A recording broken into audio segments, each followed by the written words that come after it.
The Duke of Cambridge says, any change at any time for any reason is to be deplored. In essence, anytime that change comes into our lives, especially as it deals with loss, there's going to be a form of resistance. And this resistance comes because it catapults us into a place of grief. And oftentimes, grief is overwhelming. It feels like the weight of the world is on your shoulder or like you're drowning underwater. It's destabilizing, like the ground has been snatched from under your feet. And often it's confusing, causing you to worry and doubt and wonder why things are going on in your life. It has often been said that there's 5 stages of grief.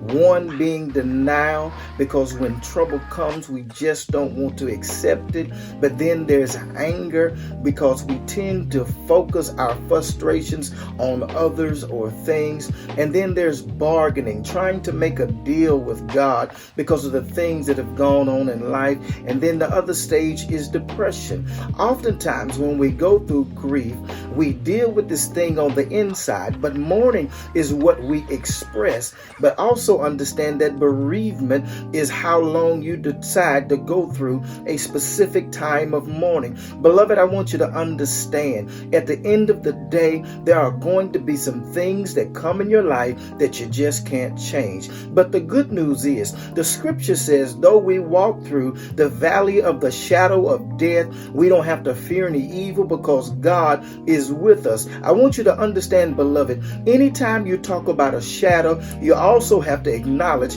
that light is present. So as you go through times of grief, as going through times of trouble, always remember that God will be right there beside you, giving you the strength, the grace, and the peace that you need. And always remember, the scripture says, weeping may endure for a night, but joy cometh in the morning.